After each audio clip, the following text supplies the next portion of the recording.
지난번에 이어서 오늘도 캄보디아 출신 보기살보 씨와 함께 하는데요. 궁금한 점이 정말 많습니다. 빨리 모셔보도록 하죠. 안녕하세요. 네, 안녕하세요. 다시 뵈어서 반갑습니다. 한 주 동안 잘 지내셨나요? 꽃도 피고 날도 좋고 봄이 되면 제가 정말 기분 좋은 날씨입니다. 네. 말씀하시는데 그 봄의 기운이 너무 느껴져요. 그렇죠. 네. 벚꽃 네. 비슷한 그런 색깔도 그런 있고 것 같아요. 왔습니다. 봄처럼 따스한 이야기가 되지 않을까 싶습니다. 질문을 하나 못 드린 게 있어요. 그거 먼저 이제 드리고 본격적인 이야기를 한번 이어가 볼 텐데요. 네네. 아내분이 한국 분이시잖아요. 네네, 맞- 한국과 캄보디아의 어떤 문화적 차이 때문에 불편한 점이라든가 이런 것들이 네. 없으셨는지. 없지는 않습니다. 뭐 한국 사람들끼리 또 결혼할 때 또 여러 그렇죠, 불편한 점들이 네. 있잖아요. 문화 차이보다는 개인 차이라고 저는 아. 그렇게 생각합니다. 서로 맞춰가면서 극복해낼 수 있는 일이진 않을까 해서 계속 맞춰가면서 살고 있어요. 8년 차인데도. 왠지 공감이 되는 것 같아요. 가끔씩 남편의 놀라운 모습을 보게 되거든요. 사람을 아는 게 참 힘든 거구나. 네. 오늘 네. 떠나볼 여행지는 캄보디아입니다. 이살보 씨의 고향 이야기부터 나눠볼까요? 네, 고향은 시아누크빌이라는 지역인데 바다가입니다. 캄보디아에서 최대 항구 지역이라고 볼 수 있을 정도로 무역이 활발한 도시인데요. 한국으로 치면은 서울은 프놈펜이면은 시아누크빌은 부산이라고 생각하시면 됩니다. 해변이 너무 아름답고 바다에 있는 또 여러 섬이 있어요. 너무나 아름답기 때문에 외국인들이 많이 신혼여행 많이 오더라고요. 정말요? 네, 제 고향입니다. 정말요? 저희가 아직 신혼여행을 못 갔거든요. 네. 오세요. 꼭 오세요. 네, 한번 고민해 네. 보도록 하겠습니다. 네. 네. 혹시 제주도 다녀오신 적 있으세요? 제주도도 해변이 아름답잖아요. 한국에 오는데 제주도 안 가면 한국 온 거 아니죠? 그렇죠. 네. 제주도는 저는 너무나 좋아합니다. 흑돼지랑 우럭찜인데 서울 안 올라오려고 그랬어요. 너무 맛있어가지고. 제주의 해변과 시아누크빌의 해변 중 어디가 더 아름답습니까? 제주도 가면은 제 고향 느낌이 나. 그 바다의 냄새 그리고 건물이 그렇게 높지는 않고 자연을 훼손하지 않는 그런. 네, 아름다워. 그런 게 너무 있어가지고 제가 어렸을 때 봤던 제 고향 냄새, 고향의 모습이 너무 비슷해서 제주도가 저한테 너무 인상 깊은 지역이에요. 근데 캄보디아는 이 바다가 밤에 플라크톤 효과가 있어가지고 반짝반짝 각각 아름다운 매력이 있어요. 그럼 이번엔 캄보디아에 대한 자랑 시간을 좀 드리도록 하죠. 캄보디아는 어떤 나라인지. 7대 볼가사 죽기 전에 꼭 가야 하는 앙코르와트를 뺄 수가 없는 관광지입니다. 힌두교 사원인데요. 면적이 너무 커요. 여의도. 네네. 5배. 그리고 그 사원 근처에 있는 사원들이 이게 합쳐서 약간 단지 같은 거예요. 버스 다니면서 이게 7일 다녀도 다 못 돌아보는 거예요? 못 봐요. 못 봐요. 오. 상세하게. 앙코르와트 건물 하나만 봐도 제가 연구자라서 거기 가서 연구했는데 한 건물에 일주일 동안 봤는데 다는 못 봐요. 너무 컸어요. 네. 이렇게 얘기를 하니까 꼭 네. 가봐야겠다라는 생각을 했는데 꼭 오세요. 정말 네. 죽기 전에 꼭 봐야 하는 유적물 중에서 하나예요. 청취자 여러분이 이제 감이 잘 안 오실 것 같아서 비교를 해드리자면 앙코르와트의 크기가 평양의 능라도 네. 경기장이라고 있거든요. 네네. 능라도 경기장이 8배라고 합니다. 10만 명이 들어가는 곳인데 거기에 와. 8배고 12세기에 사람들이 이렇게 큰 사원을 건축했다는 게 정말 참으로 놀랍기도 하네요. 그래서 네. 지금 많은 학자들이 연구하고 있는데 돌을 올리거든요. 이렇게 안 떨어지고 무너지지 않는 이 비법 뭔가 아직도 미스터리예요. 그리고 이제 앙코르와트에 버금갈 정도로 캄보디아에 가면 꼭 가봐야 하는 곳이 있죠. 바로 턴레삽 호수입니다. 아시아의 최대 호수라고 오. 볼 수 있을 만큼 네. 우리가 배를 타고 가시잖아요. 바다처럼 쫙 널려 있어요. 보이지 않아요. 끝이 없어요. 호수인데요. 호수인데 끝이 없어가지고 너무 커서 작은 바다라고 생각하셔도 돼요. 그럼 물고기도 어마어마하게 많겠네요. 물고기는 보통 아닙니다. 캄보디아 아. 사람들은 그 뚠레삽에서 나온 물고기로 살아요. 찾아보니까 네. 이곳에서 잡히는 물고기 양이 매년 15톤 이럴 정도로 어마어마하다고 해요. 워낙 이제 호수가 커서 그런가요? 물색도 바뀌고 뭐 그런다던데요. 메콩강이랑 연결된 그런 호수이기 때문에 메공강이 물이 많이 흘러오면 어. 색깔이 약간 좀 흙탕물 색으로 변하는데 만약에 건기는 맑아요. 메콩강 하면 또 우리 탈북민들이 탈북하는 중에 꼭 거쳐야 되는 코스라서 네네. 톤레사버스도 그 크기가 정말 평양 크기랑 맞먹더라고요.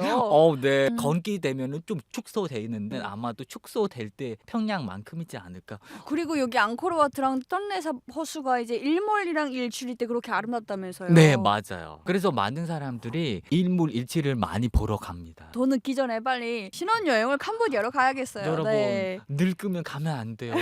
너무 넓어서 걷기는 무릎이 아파요. 저는 지금 30대 후반인데 이게 걸으면은 무릎이 아프거든요. 그런 말 잘 안 어울리시는데요. 아니, 어쨌든 진짜. 이번엔 캄보디아의 음식 이야기도 해볼까요? 위살보 씨가 추천하는 캄보디아의 전통 음식. 정말 제가 소개해드리고 싶은 음식은 아목이라고 합니다. 어묵 비슷해요. 오. 아목. 어묵, 카레 비슷한 음식인데 카레 맛은 아니에요. 캄보디아만의 독특한 양념이 들어가고 생선으로 많이 만들어요. 코코넛 안에 쪄서 코코넛 밀크 넣고 하면은 정말 고소하고 맛있는 냄새가 나요. 외국인 친구들 캄보디아 놀러 가면은 꼭 네. 그거를 대접하거든요. 제 아내가 저한테 제 고백을 받아준 이유가 뭐냐면 아목 잘 사줘서 그랬어요.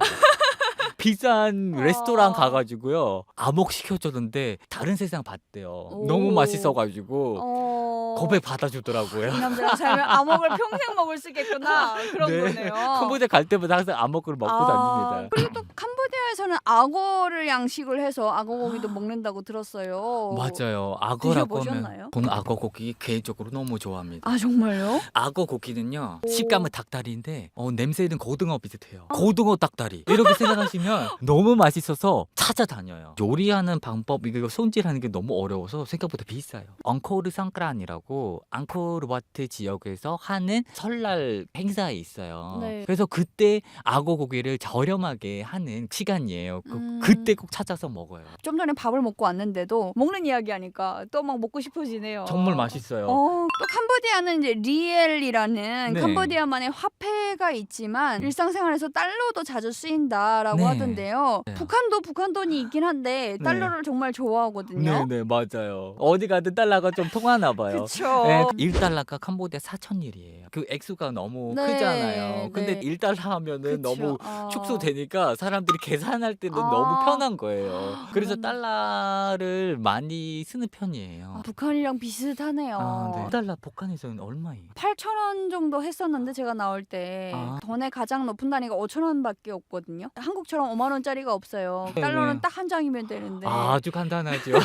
그리고 또 우리 캄보디아에서는 네. 합장을 하는 선의 위치에 따라서 네. 예의를 갖추는 정도가 달라진다고 네, 하는데 이건 맞습니다. 무슨 얘기인가요? 등급마다 합잔하는 그런 손 위치가 있는데 예를 들어 신에게는 뭐 이마 위에 이렇게 올리고요. 왕에게는 여기 눈썹까지 네. 오르고 선생님, 부모님, 코끝 나보다 어느 정도 위치가 좀 높아 그러면은 턱.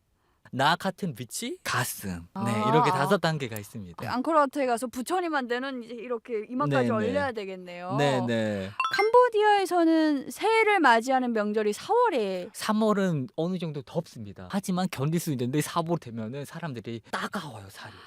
햇빛 맞으면은 이게 탈 정도로 농사도 잘 안 해요. 그래서 그 시간을 고려하면서 불교적인 그런 요소가 있어요. 뭐 1년 중에 제일 중요하고 물놀이를 막 길거리 가가지고 물 뿌리고 설날 되면 절에 가는데 너무 뜨겁잖아요. 오토바이 네. 타고 막 그러면은. 근데 오는 길에는 너무 덥기 때문에 시원하라 이렇게 뿌려주고 즐겁게 노는 그런 시간입니다. 물 얘기가 나와서 말인데 또 11월에는 캄보디아에 물축제도 열린다고 해요. 네네네. 이 축제가 천년의 역사를 자랑한다. 그냥 국가 축제가 아니라 왕궁의 전통을 계승하는 그런 날입니다. 네. 11월 3일 동안 하는데 약간 추석 같은 개념이에요. 보름달에 기원하는 네. 그런 행사인데 달도 달이지만 물신에게 제사를 하고 감사하는 캄보디아 전체가 거의 물이 많아요. 네. 농사할 때 또 물 필요하고 어디 이동할 때 또 물을 필요하기 때문에 그 한국에서 명절을 되면은 시골로 빠져나가잖아요. 네. 똑같아요. 캄보디아 설날에는 시골에 빠져나가는데 물축제에는 퍼놈펜으로 왕궁 앞으로 올라갑니다. 왜냐면 행사는 그 왕궁 앞에 진행하고 왕의 어구를 1년 동안 딱 한 번만 뵐 수 아. 있는 기회가 있기 때문이에요. 왕의 얼굴을 볼 수 네, 있어서 네. 오, 너무 궁금하고 막 그렇네요. 네. 마지막으로 캄보디아에 대한 여러 가지 오해 중에 바로잡고 싶은 부분이 있다면 어떤 게 있을까요? 많은 외국인들이 캄보디아 사람들이 게으르다. 그래서 발전 잘 안 된다. 이렇게 어. 얘기한 거거든요. 낮잠 자는 게 괜히 낮잠 자는 거 아니에요. 12시하고 2시 사이에 정말 최고의 온도 올라가요. 40도 막 이래요. 그 시간대 피해서 2시까지 집에 머물러 있다가 밥 먹고 2시부터 해질 때까지 일하고 돌아옵니다. 근데 지금은 그렇군요. 현대화되면서 공장도 있고 사무실에서 일 많이 하기 때문에 낮잠이 없어졌어요. 굳이 그 햇빛 안 피해도 되잖아요. 그쵸 이렇게 그쵸. 네, 건물 안에서.